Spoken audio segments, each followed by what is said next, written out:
Okay.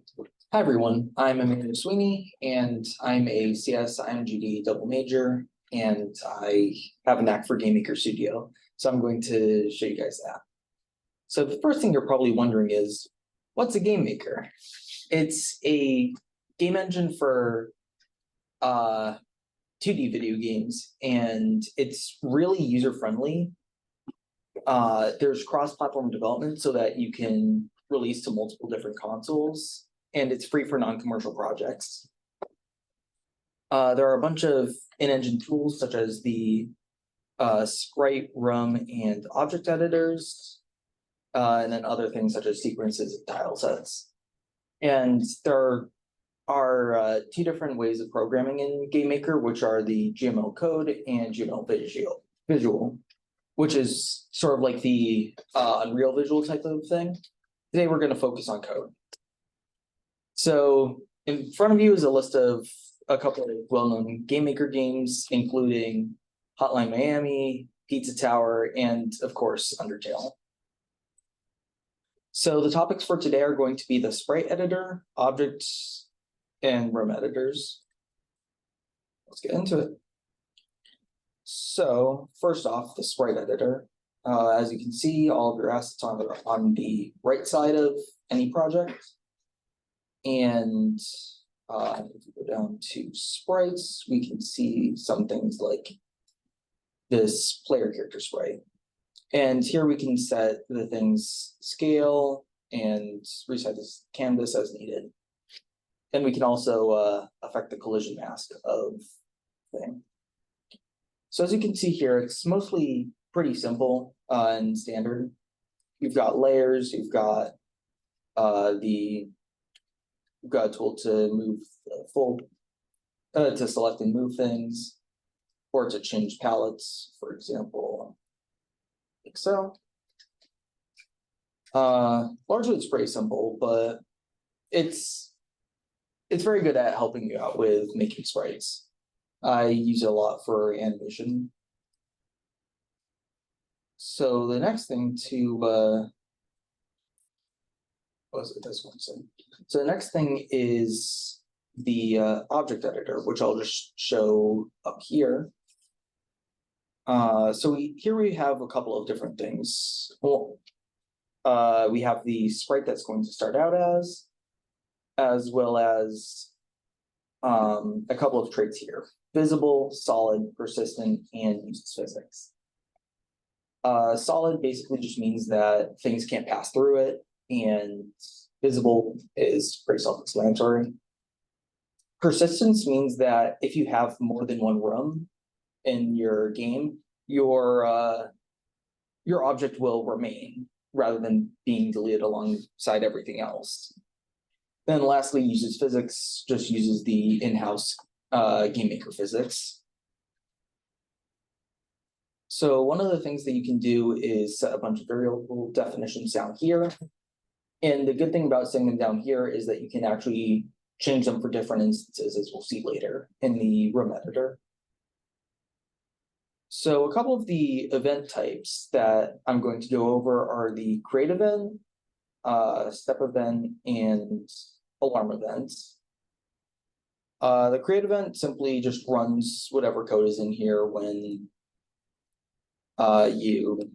you start up the code. For example, show message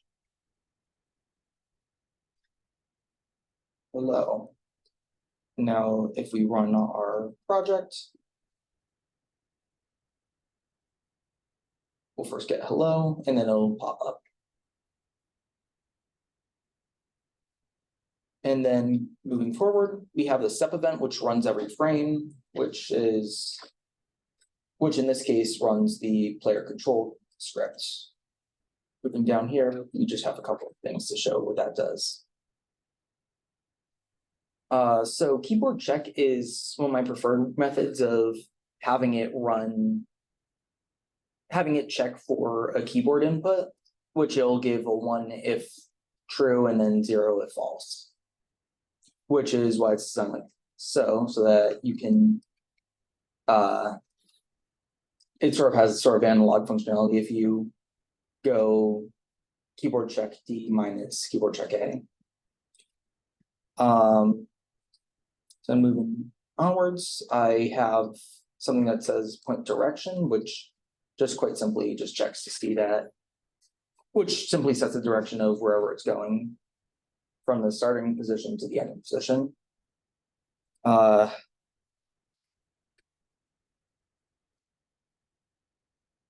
then of course, if any of this is not zero, then it'll go into whatever direction it needs to. And then finally, we just have some visual stuff down here just to say that if you're going at some speed, it'll give you a walk sprite, otherwise an idle sprite. So as you can see here, it's running every frame and it will it'll move as desired. So going back to player, you have a couple of other things, specifically object wall, which is solid so that you can't pass through. And also it says speed equals 0 so that when you walk into the wall, it won't affect anything.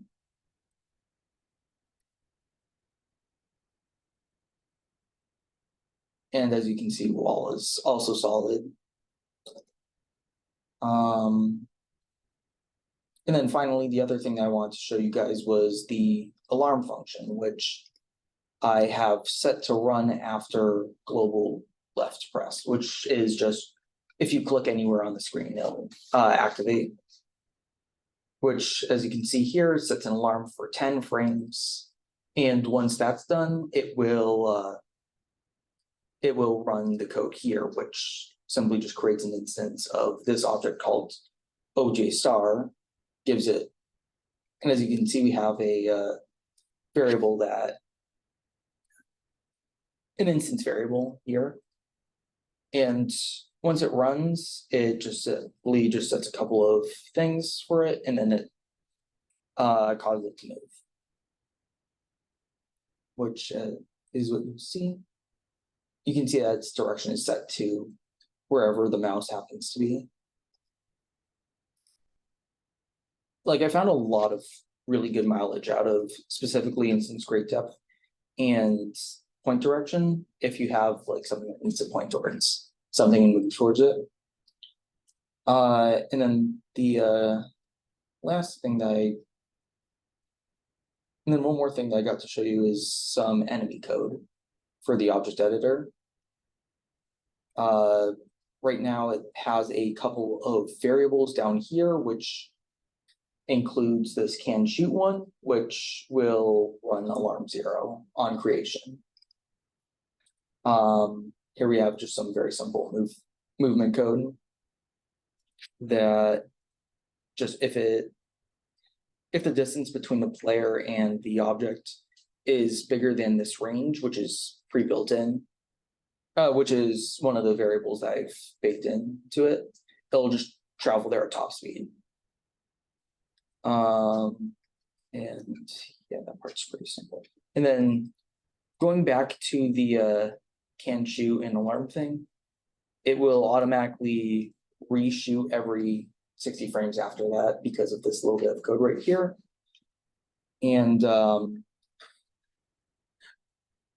yeah, and then it also just redoes the star code, except it sets frame to false. So as you can hopefully see here, most of the required code here is fairly simple to write down. So hopefully you won't have any issues when you're programming,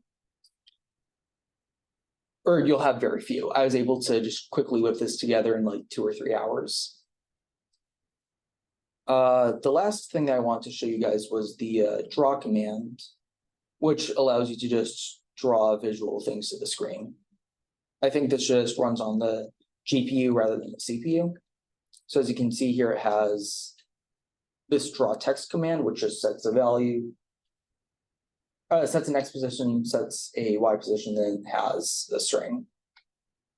And as you can see here, you have to set string variables to, you have to set variables to string in order to run them in the draw text command. Then here you just have the draw sprite, which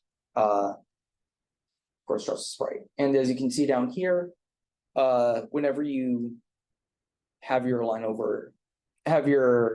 mouse over a piece of code, it will show you the syntax needed to be entered. And if you need more information about any particular piece of code, you can just look up the Game Maker manual, which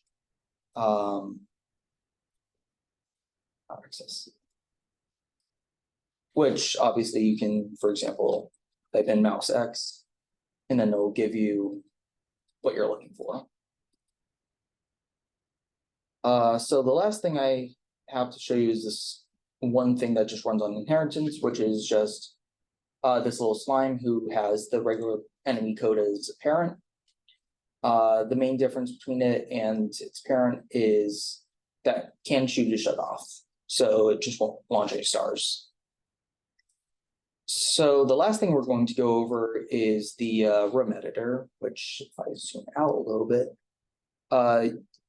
you can see that's fairly self-explanatory. Here we have the tile sets, which you can obviously just draw alongside. And this is the row that you can just add new layers as you need to. One other one is just the instances layer, where you can obviously just drag and drop objects and also affect them. For example, we can make a slime huge, and if we double click it, we can go to its variable code and then just edit that here. So instead of having it have, how much HP? 3 HP, we can edit it manually and set it to, say, 5.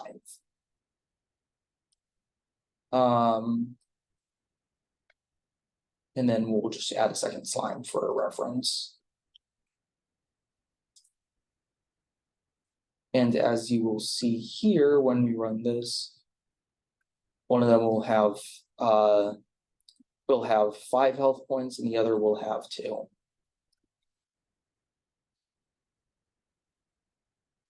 And then the last thing is the room properties. So down here we have a couple of other features, such as its width, height, and other things.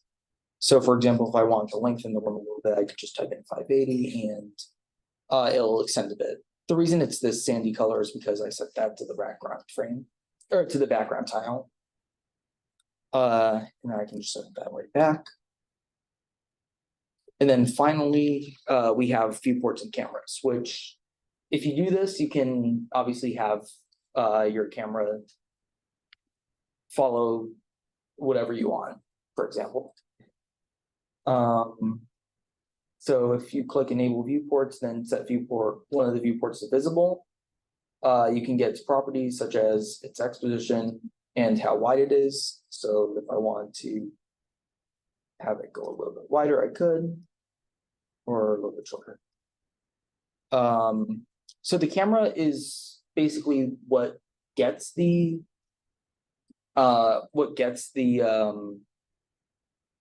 output, and then the viewport is what actually shows it.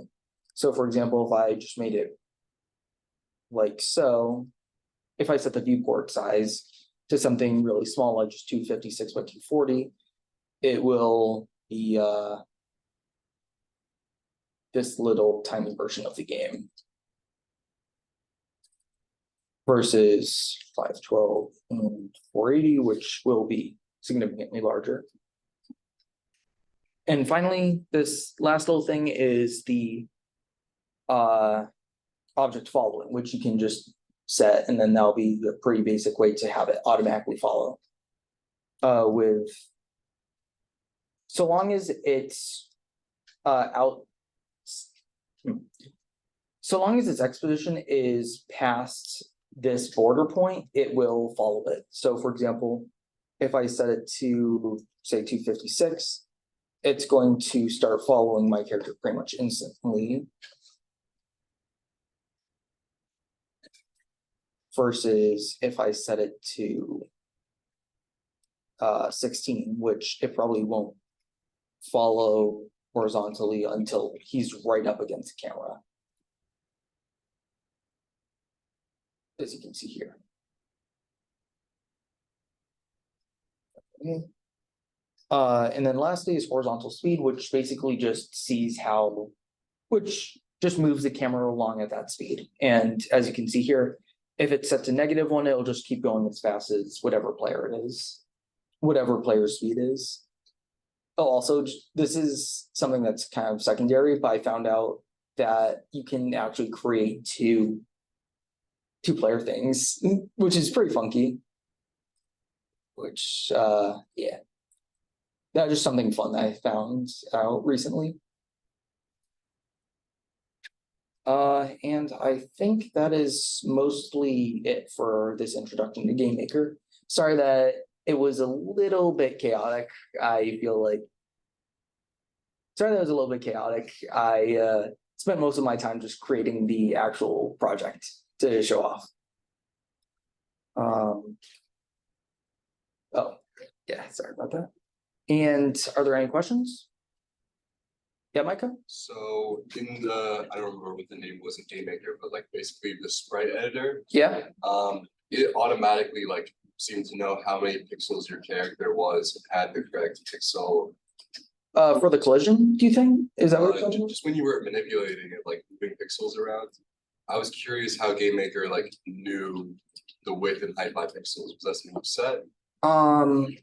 I think that it just kind of starts off with a given canvas size. But if you're wondering about how it adapts, then it has this sort of center point that it automatically follows. Does that explain? Yeah, it does. Okay, cool. Any other questions? What sort of projects would you say work best with GameMaker? I know it's like 2D, but honestly, if it's 2D, it works really well. There's a bunch of different really well-known games that let me try. There are a bunch of different game types that are great. Fighting games, RPGs, platformers. Pretty much if it's 2D, you can make it. And if it's 3D, you can probably make it. It'll just be more on you. Anything else? Yeah, Nick? You mentioned maybe the sprite dysfunction on the animating. Yeah. Show us a little bit how you actually use it. You showed us a single sprite. How would you actually use that information?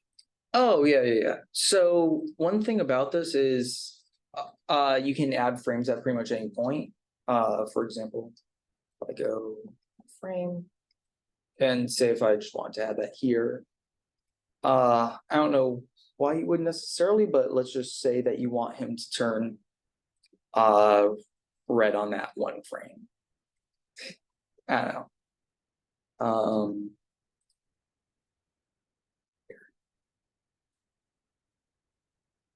And then it'll just as easily do that. And one other thing about the thing is you can also set the speed of the animation, which I prefer to do so in frames per game frame because I think that prevents anything like lag throwing it off of the point that should be at. So for example, if I want to set at 0.2 frames, which would be about 12 frames per second, or 4, which would be 24, and so on. One final thing that you can do to like sync up your animations with the gameplay functions is adding broadcast messages. So for example, if you typed in broadcast A, then you could set some code later on. That's a little bit more complex though, so I just didn't include that in the in this.